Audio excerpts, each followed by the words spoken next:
Oh, by the way, I have something for you, Chris. You have a listener. He has a question, and he wants to know if when you were doing your Alex Jones impersonation, was it Alex Jones or was it impersonation of Rick from Rick and Morty? I that's a good call out. No, I appreciate that feedback because when I listened to the playback, I said this sounds more like Rick from Rick and Morty than Alex Jones. I was thinking that exact same thing. Hello, my friends. Thank you for joining us for the PEBCAK Podcast, a weekly information security show featuring some all-around good people.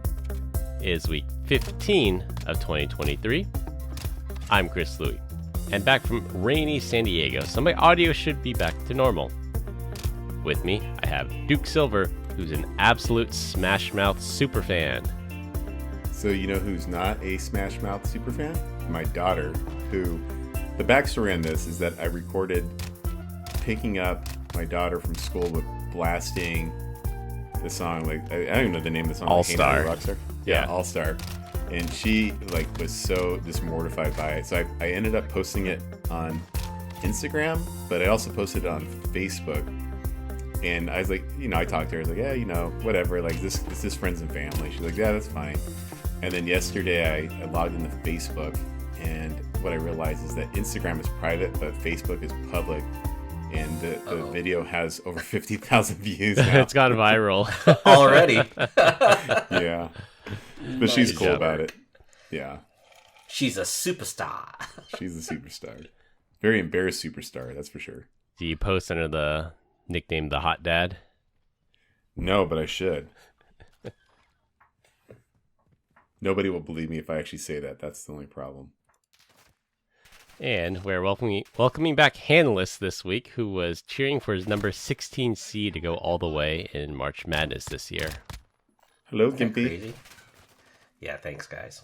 Finally got the cast off this the other day, and it's really nice to have movement, as little as it is, but at least I've got the cast off. But yeah, who would ever know, for those of you who follow college hoops, that San Diego State would make it to the final round. Unbelievable. Granted, I don't think they'll ever be able to make it again. No, they got beat so bad. Okay. Yeah. Still proud of them. What do you mean by the final round? Like they went to the championship game, or like the final four? Yeah, Final four. They went to the championship game. Yeah. Wow, good for them. Yeah. They made it past the final four into the final game and lost by, I like to say, 20 points or something like that. It's a real Cinderella story. Old-fashioned spanking.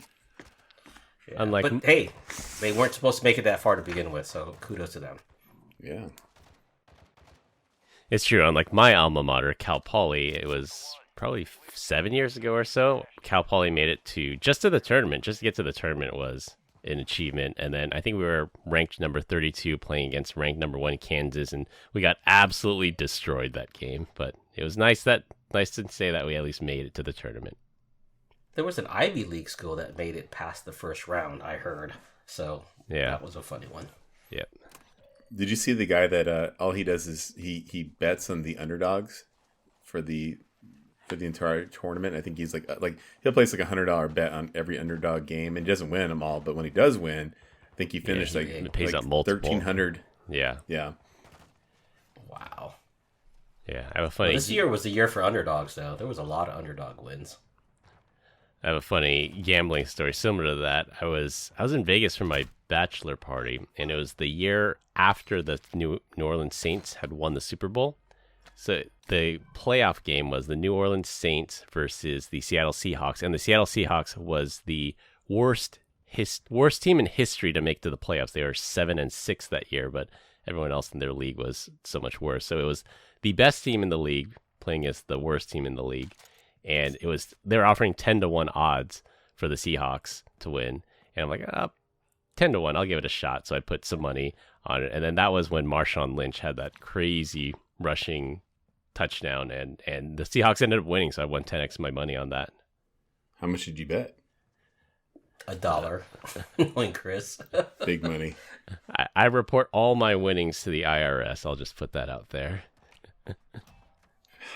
Mysterious Chris. No guests this week. Combined, we have decades of information security experience and here not just to educate, but to entertain.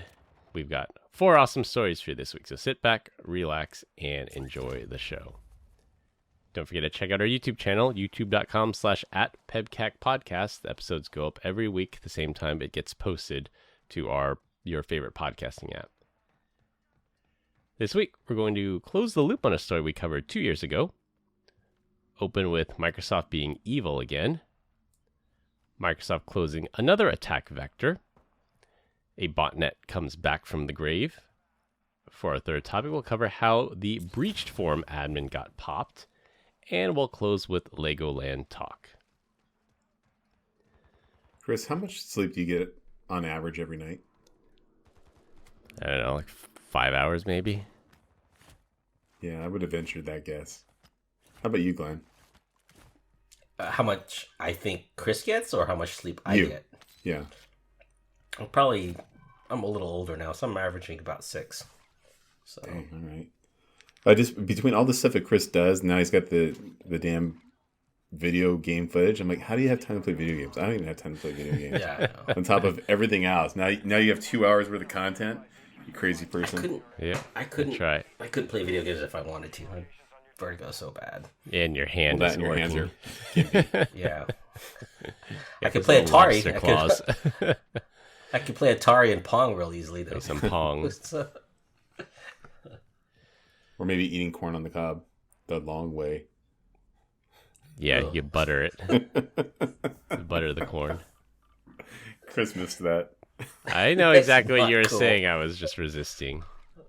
No, it was like there was like a WWE match back in the day, and some dude had a sign that said, I think it was Goldberg eats corn the long way. Stuck with me all these years. It's a high class insult. Yeah. Closing the loop. Oh, closing the week, loop. We normally don't do closing the loop anymore, but this one was just too fantastic not to cover. Remember that story about Oldsmar, Florida, where the hacker allegedly used TeamViewer to increase the amount of lye in the city's drinking water by a factor of 11,000? I think I called out sick that day. I don't remember this. Well, that turned out to that. be utter and complete BS. Hmm. The former city manager for Oldsmar came out and said it was not hacking related, but rather human error, more specifically an employee of the water treatment plant.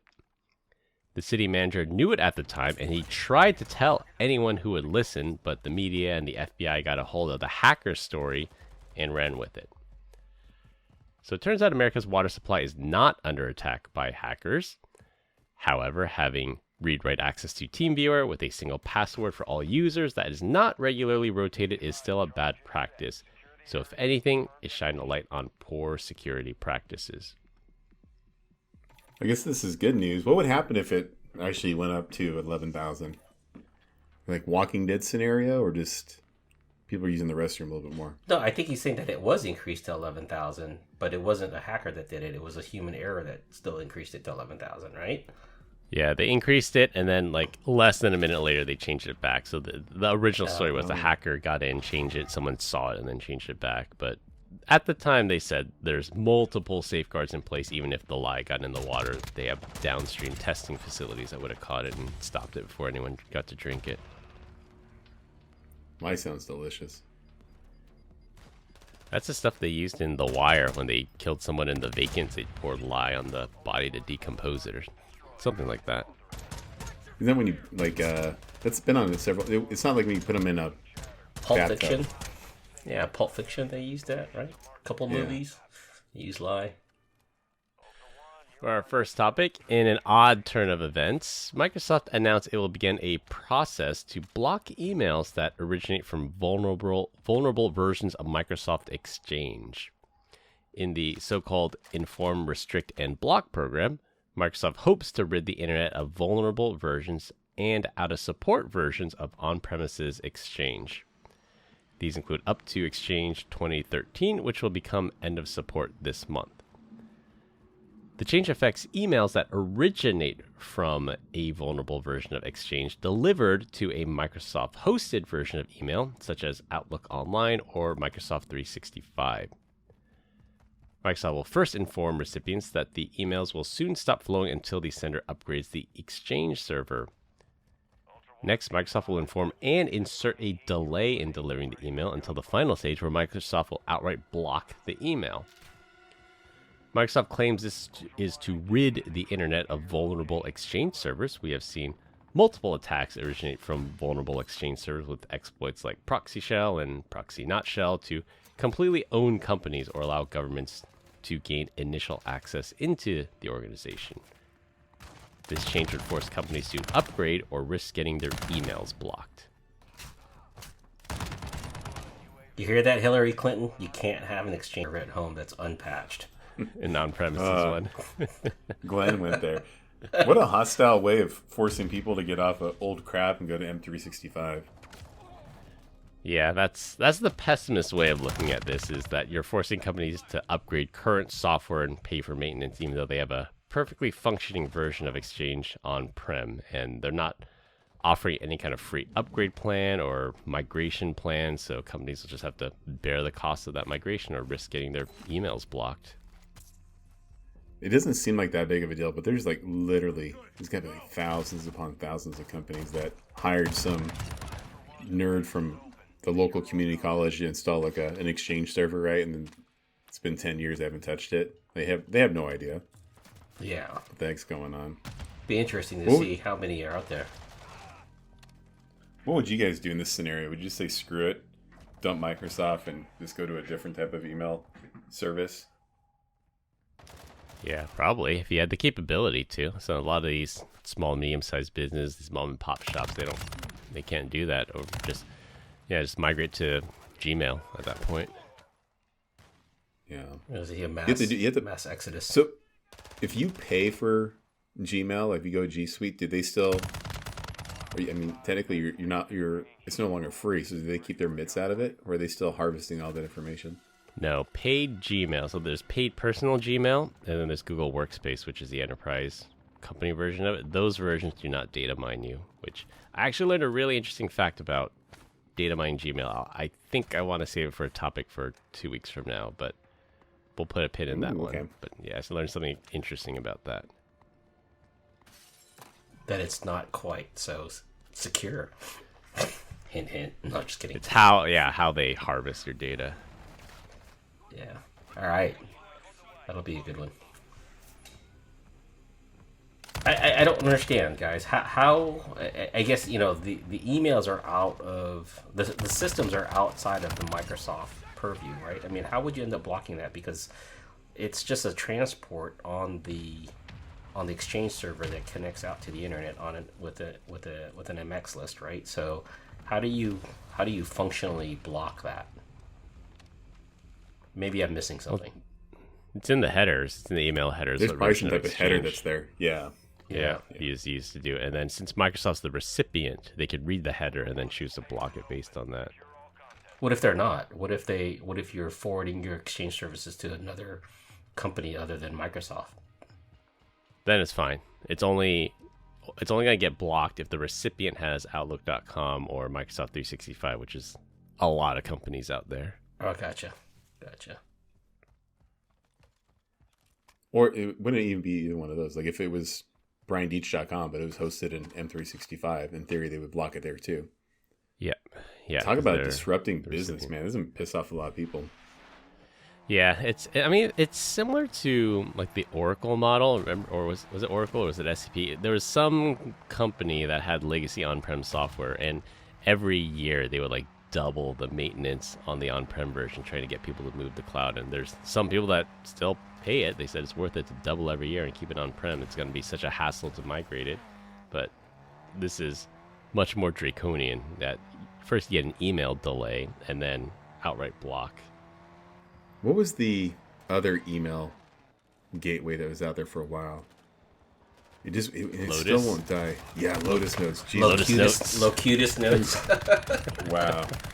They had done some wacko stuff. Yeah, they did some wacko stuff at US Airways when I was there that they were using for Lotus Notes. Like it was like homegrown applications built into it. I don't know if it was like a collaboration thing, but I remember like it was some apps that just wouldn't die, that just lingering out there forever. Like Lotus, like That's- 4.1. It's like That was the same. Yeah, I worked for a company that got acquired, and the acquiring company was on Lotus Notes, and they had 20 plus years of in-house apps developed for Lotus Notes, and we were all screaming we wanted to get onto Outlook or Exchange. The Lotus Notes was terrible, and then they eventually switched us over to Outlook and Exchange, but we still had to keep the Lotus Notes app on our computer, because if you wanted to request, like, you want even a help desk ticket, that was through Lotus Notes. If you wanted a new monitor, that was a requisition order through Lotus Notes. There's just so much legacy stuff in there. do you guys ever use BMC Magic for a help desk? No, never had the pleasure. Yeah, it wasn't a pleasure. That thing was a steaming pile of junk, man. Wow. Big old. And even the look on Glenn's face when I said that, there was some pain behind that. Yeah, Been I there. forgot what we had. It was a thick client application, and it was also from this company that had 20-year-old tech. I can't remember it off the top of my head, but yeah, it was awful. It was I like don't began use with an that R, anymore. right? It began with an R. It was like Rendezvous or Remedy? Remedy. That's the one. I think that was still BMC. I think that was the next version after Magic. I think Remedy came out. That was a little bit better. Maybe that's why I was like that. Ugh. Yeah. Ew. All right. For our second topic, a story I've been following, but we have not talked about here on the podcast yet, is the rise in malicious Microsoft OneNote files. During the SE training here, I talked about the evolution of malware and how attackers are using Microsoft Office documents embedded with macros until Microsoft started disabling macros by default. Then attackers switched to Excel XLL macro files, and then Microsoft disabled those by default. Now, attackers are using malicious OneNote files with the same clever social engineering tricks to get someone to double-click on the embedded content in the document. OneNote files have so far evaded most email filtering software, so you need a true file type control solution to examine the magic byte and block those files. There are not a lot of legitimate uses of OneNote files that I am aware of. And in a related story, our good friend Emotet is back. Emotet took a 3-month break at the end of 2022 and has come back with a vengeance, utilizing spam email and OneNote attachments as its spreading mechanism. No word on what the final stage payload is this time around, but reports are coming in that it drops Cobalt Strike beacons for command and control. If you remember, Emotet started as a banking Trojan to steal user banking details, then pivoted into ransomware when it became more profitable. Can you cut in every time you say Trojan, the Trojan man, like into the post edit? Because I think that'd be pretty rad. Hey, good Just for sound effects. Emotet. Take a little 3-month sabbatical. I wish I could have done that. They probably went on vacation. Took all the money. Black Sea. That's took the only place they can vacation, otherwise they're going to get arrested on site. Yeah, took all the money they had and just said, we're good for the next 3 months. Let's just party down. If you guys could go anywhere for 3 months, where would it be? I'm okay with being at home for 3 months. So, All right, Glenn. Old man checking in. I go like Anywhere with stare a at the wall beach. looking for answers. are you talking about money, no Caribbean. money, or just sky's the limit? Sky's Budget? the limit. You got 3 Sky's months. the We got to limit. go one place. If I go one place. Yeah, I'd probably be on a beach in Hawaii. Yeah, I think Hawaii, Caribbean, somewhere nice. Now, Caribbean sounds too hot. I'd be fine with Caribbean. You'd be fine with Caribbean? All right. Aruba. I've been to Aruba. Aruba's nice. Yeah, it's Dominican okay. Republic was nice. Yeah, I've been to Aruba. I spent months there. It's okay. I guess, yeah, maybe 3 months it might get old. 2 weeks was good. Yeah. I'm How about you, going to Brian? America's butthole. Yeah, Nogales, Arizona. No Gallus, Arizona. Sorry, you just said 3 months. That's oddly I call specific, it- Brian. I said it's America's butthole, but it's more like California's butthole. But no, I'm just kidding. I wouldn't go there. I would probably be like you guys, probably the beach, or I don't know, maybe somewhere very mountainous. I'd like Bend, maybe Banff. Just go out there, have a good old time. Go visit Yeah. Kevin. Anyways, we're talking about OneNote, guys. Can you guys please stay on topic? I swear to God, every week you just out of nowhere, these random thoughts, Chris. Chris is just picking on Microsoft this week. Yeah, What's going it's on? me. It's always making a left turn, forcing us to digress on the podcast. Yeah. So, I don't think I've even ever used OneNote, and if someone sent me a link to it, I'd probably just delete it. Like, get the hell out of here with your nonsense. Nobody needs OneNote. You got Google Keep for that. Yeah, I use OneNote. I don't, there's a couple, but I use OneNote, but I don't open any email anyway, regardless of who it's from on any links. So, even to you, Brian, I would not open an email from you. You can't get hacked if you never read your email. That's right. Yeah, there was some breaking news. I think it came out maybe yesterday, but Microsoft does plan to ban 120 different file types from OneNote. So we're once again stuck in this trace buster scenario, and we'll have to see how the attackers change and adapt to spread their malware once these new file types are blocked. What's new? Access? Are they going to block access file types? Yeah, pretty much. Is that still around? You guys. I believe so strongly in the product that we use, that me and Chris use, that I click on everything. I don't even care. I'm just curious. I wonder if we're gonna block this, right? Let's just go for it. I am the terrible person, but whatever. You stand behind. You do that on your production machine. That's what you're saying. You don't. I have a computer that is not tied to anything personal or work related that I will just forward that stuff over there, and then I'll just go ahead and click on it and see what happens. Go wild. But okay, so now you have a sandbox computer that you use. You're not using your work or your personal banking computer to open links. Yeah, well, here's the thing. So, I would do the work one because I do believe in it, but then I don't want to be that one dude that clicked the red team link that got sent out. Man, he's on the wall of sheep. Yeah, exactly. Yeah, speaking of sheep, Chris was at New Hire again this week.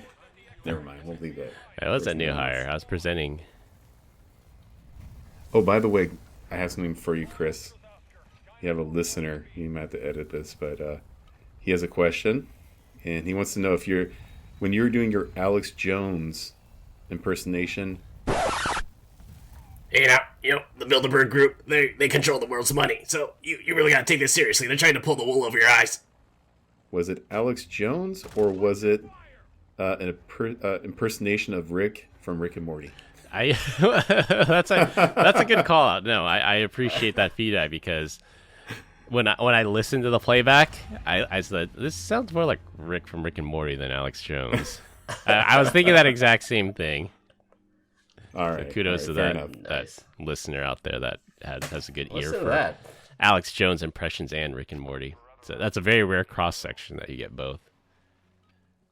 All right, for our third topic, this was a listener submitted topic.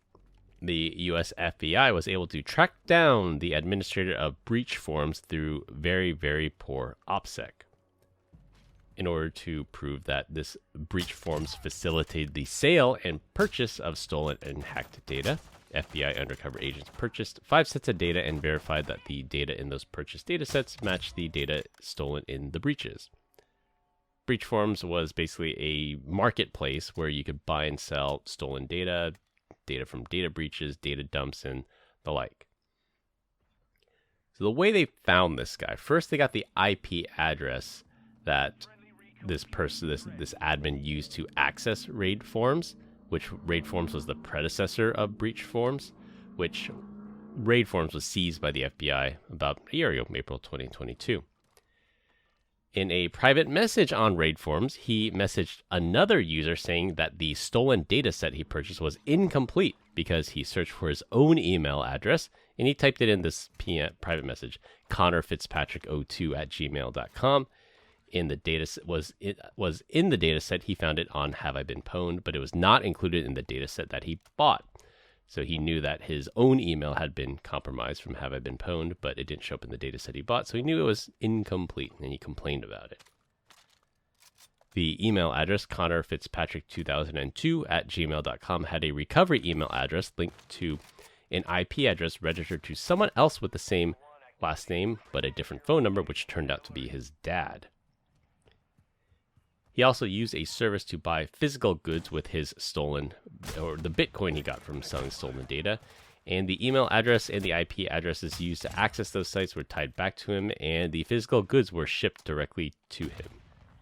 I could go on and on more about OPSEC fails, but you see where this is going.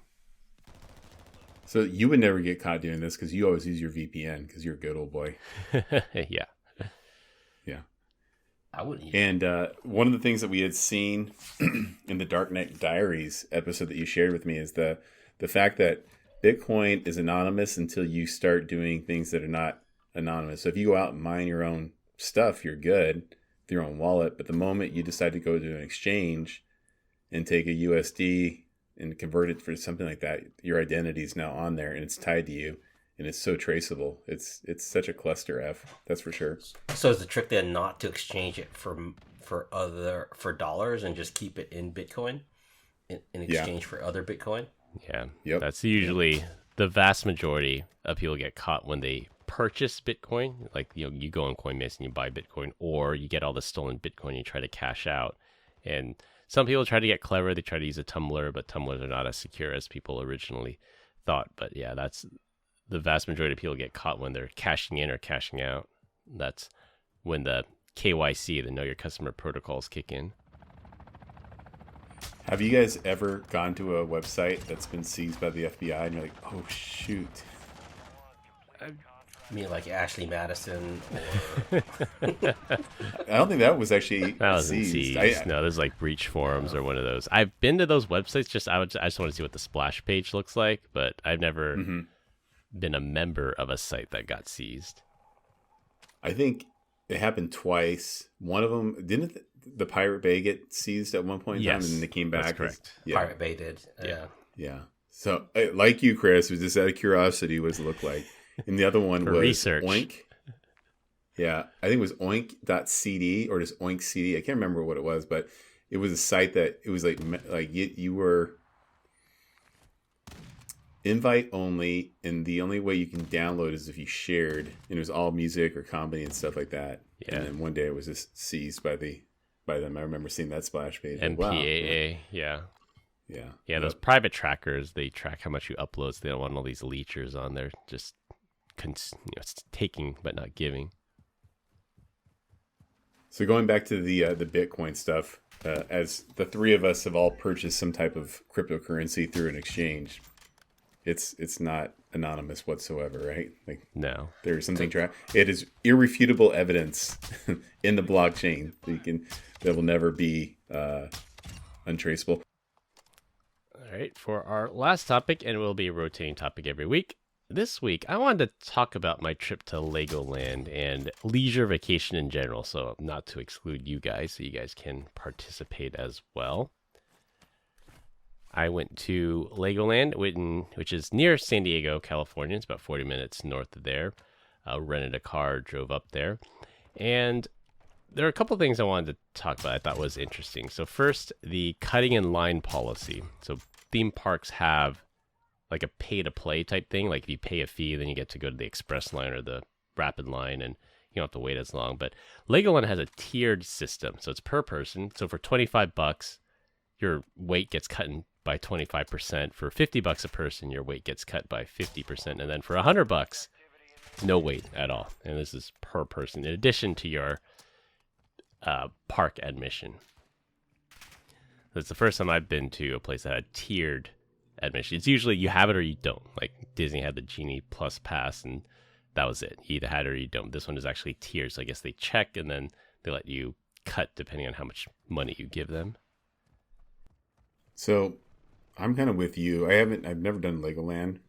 I don't know how I feel about paying extra. We've always done it. One thing I would say is, like most recently, going to Disney World, they still have like their express passes and whatnot, but they figured it out. They do, like, you can actually do reservations without having like an express pass into certain legs of Disney World. And it's a great way of managing the crowd. So back in the day where I felt like I was spending a couple hours for a single ride, like I didn't have that experience at all, right? Which was like a virtual queue. Yeah, kind of like a virtual. Yeah, thank you, a virtual queue, which made it a lot better. And then I think back of like Walt Disney and who he was in the matter, and unfortunately I can't go back in time to when he first opened up the park, and I don't know that people were standing in line for hours on end back then, but I don't think he would have been about that. So I don't think he like. I think he would have been like, "Hey, listen, there's a finite amount of tickets to get in. If we're really that popular, we just need to build more theme parks." And then I don't think he would do pay to play. Like, if you want to cut lines, you'd pay extra. I don't see him doing that. And then last but not least, the quality of the Disney parks has kind of gone in the trash can. I felt like back in the day, like it was immaculate. Like it was just phenomenal. There wasn't a single light bulb out, and nowadays, like it's kind of junk. Like it needs to be touched up with some paint. And I think if he was still alive, things would be a lot different. You think it's like Knott's Berry Farm now, right? When you go over there, it just looks ratty. Is it old? I haven't been, yeah. No, So. yeah. When I went to Disneyland, the most popular ride was Star Wars: Rise of the Resistance, and I think I told you guys the wait was like 4 hours long. And when I talked to other people that had ridden it, I didn't want to wait in that or pay for it to wait in that. They said that it's always breaking down. One of the reasons the line for that one is so long is just always breaking down. So just to your point, Brian, like a little bit better maintenance, design this a little bit better so it doesn't break down all the time, and maybe you won't end up with 4-hour lines. Maybe they do that just to keep the stigma that it's a great ride. It's okay. Yeah, it's acceptable, sort of like right? the long line at the club to get in. Yeah. I mean, I bought front of the line tickets when we went to Universal Studios in Florida. I thought it was great, but man, it was really pricey to get to the front of the line. But it's a tax on the rich, right? And like I said, I had to save several years for that in order to use it. What about the people that don't have that type of resources, and they're trying to just enjoy their day at a theme park, and they're spending hundreds of dollars already inside of the park just to get in? And now you get people that just because they have a little bit more monetarily, they can do that. I just don't think it's right. So, yeah, they're waiting in the back of the line with me. Said. Yeah. Yeah. But anyways, So Chris, so you got in okay without your kids into Legoland? Because I know they have that policy, no adults. Oh, no, we took the adults. kids. We took the whole family. Yeah, no. I'll pull in your I wouldn't go there on my own. But you do like it. You're the Lego guy, right? Not your kids. No, we do it as a family. Yeah, Oh, we like it. You can't do Legos as a family. That's stupid. You do it as like parent-kid. Like you do it together. I have a question for you guys. How is Rise of the Resistance like CrossFit? How? I don't know because I've never ridden Rise of the Resistance. People won't shut up about how great it is. It's true. All right, second item on my list. We stayed at the Legoland Hotel on premises, which was cool. It actually is really cool. Everything's Lego themed. They have scavenger hunts. They have like tons and tons of stuff for the kids to do there. You get in the park an hour early, so it was cool. Was the bed really hard? The bed was not. That was fine. Bed made of Legos. Yeah. So the just kids poking 'em. have a bunk bed with a trundle bed in a separate part of the hotel, so there is some level of privacy separating the kids from the parents, that they're in two different sides of the hotel room.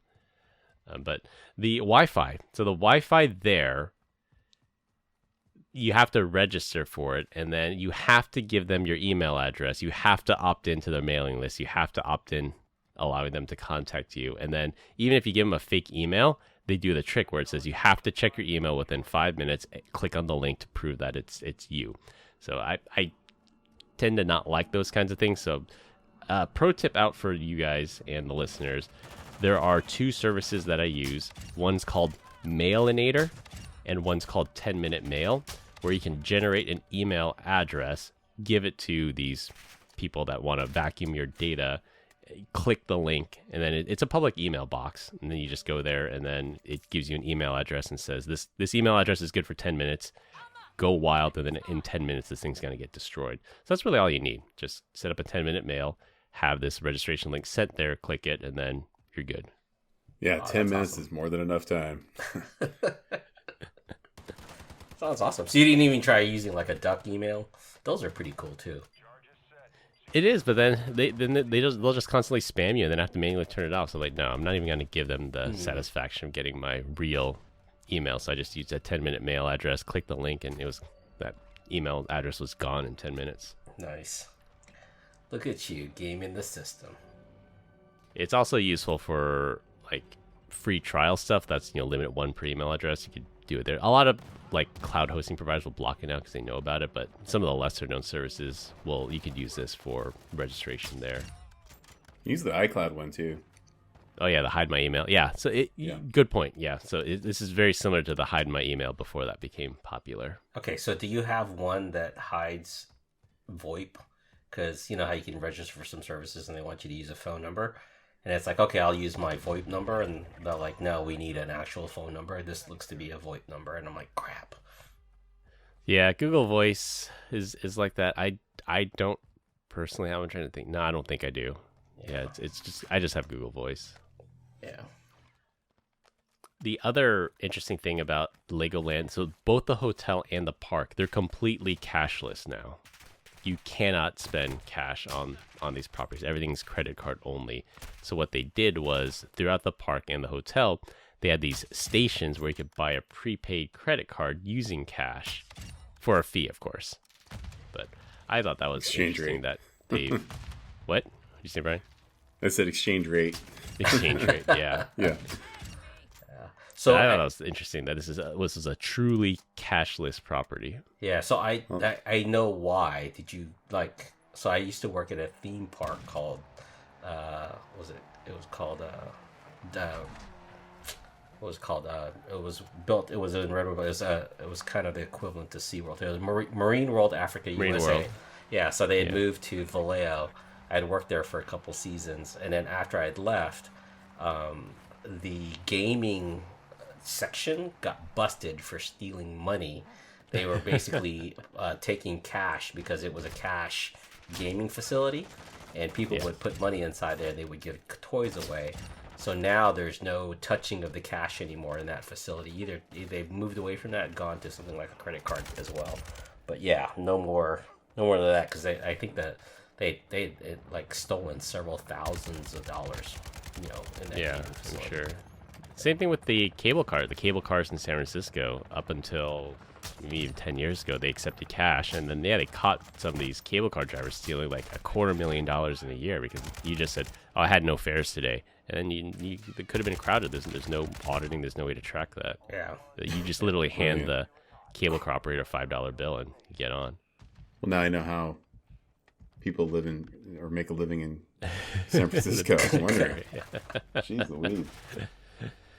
And then we're coming up on time. So the last two things I want to comment on. So resort fees and parking fees, I think they're absolutely absurd. So the resort fee is dumb. Just make the hotel more expensive and not charge this ridiculous resort fee. Because the only thing they give you is like bottled water, Wi-Fi. The kids got a free soda or something, and that was it. That was totally dumb. And then parking fees. Just to self-park, I get angry at this because I'll go to places that are like way far out in the sticks, and it's just a self-park lot. But yeah, sorry, parking's $25 a day. Wait, what? For what? And yeah, like one of the places we stayed at was not even in the city, but it was $45 a night to self-park your car. Yeah, I think that has to do with how they break down what you can write off, what you can't write off, instead of just putting it all in one fee. Because I say the same thing about college. Like, tuition should not have fees. Like, why would you charge me for a gym fee? My kid for a gym fee? They don't even go to the gym, right? Why do you charge them for, whatever healthcare? They have their own healthcare. Like, well, they need healthcare on campus. I'm like, but if there was a 911 emergency, you would call an ambulance and they would be carted off in an ambulance to the hotel, to the hospital that they... Hospital, yeah. Yeah, to the hospital, which they're covered anyway. So, like I said, all these fees are just really weird. I think it's just a way to get around the system. I don't know what system that is, but man, shame on them. Is this the machine? They got to feed the machine. That's it. Mm-hmm. Yeah, Exactly. profits. I went to like this is a long time ago, but I went on like a guided tour. So it was like, call it $1,000, and they covered the hotel, the bus, and everything. And then they would say, well, on top of that, well, now you have to pay for each attraction that we visit, because it implies it's all inclusive. But they're like, no, you have to pay for the entrance to the Statue of Liberty. You have to pay your own way to the entrance of the Empire State Building. That's all pay on your own. And they said the reason for that is because one company started doing that, their price dramatically dropped. So everybody has to do that now. So their prices are competitive. So I think it's just a race to the bottom with these stupid resort fees. All inclusive means it has a chair for you to sit in. Exactly. In the bus. Yeah. Yeah. Hey, I got one for you. This is a funny one. So I go to a concert with my wife, and it's at a coliseum or a stadium someplace, and you got to drive in, and as you're driving in, there's a queue line to get in, and the sign says $40 for parking, and you're like, this is ridiculous, but okay, I'm gonna pay $40. So I tell my wife, hey, grab my credit card, give it to me, and as we make it up close, we get to the guy, and the guy goes, $40. I said, man, there's no military discount, no none of that stuff. He goes, yeah. There's a cash discount. It's $20. And I'm like, $20? I got $20, right? So I told my wife, hey, pull the 20 out of my wallet, and I give it to him. When I give it to him, he pawns it, crushes it, makes it look like he swipes my card, and he goes, all right, you're good. I was like, oh, this son of a gun. Game the system. He gave the system. Yeah. I'm like, I don't care. Guess you just made $20 an hour more. Yeah, it's okay because I only paid $20 to get in. So. Freaking Glenn, always looking the wrong way. Loses out. Yeah. So I to help wrap up this segment, I have a little fun fact. So do you guys know if you cry and the first tear comes out of your left eye, it's for sadness. But if you start to cry and it comes out of your right eye, it's because of happiness. And if you cry and it comes out of both eyes at the same time, it's because you stepped on a Lego. Nice. That's the dad joke? No, that's not a dad joke. It's just... That's a good one, though. Could be. It is. Well, speaking of dad jokes, we continue to get great comments about our dad joke of the week. Dad joke of the week. This week, I'm up. In following with the theme that we've had so far this episode, did you hear there's a sale down at the Lego store? People are lined up for blocks. Wah, wah, wah. Womp, womp, womp, womp, womp. All right, to wrap things up, Florida man's water is safe from hackers, but not safe from fat finger errors. Microsoft really wants people to upgrade their Exchange server. Microsoft is combating malware spread through OneNote. BreachForums admin had terrible OPSEC, and resort fees should be illegal.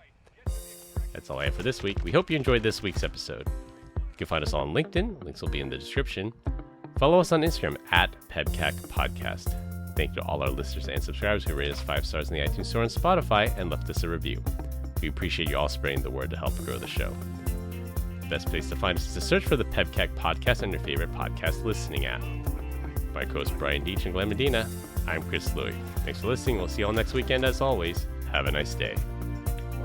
Tell a friend, or I will send a gangster over to your house to cut you. You can't threaten the listeners, Brian. They're not listening. Bye, Come on, say Glenn. There it is. Have a nice day.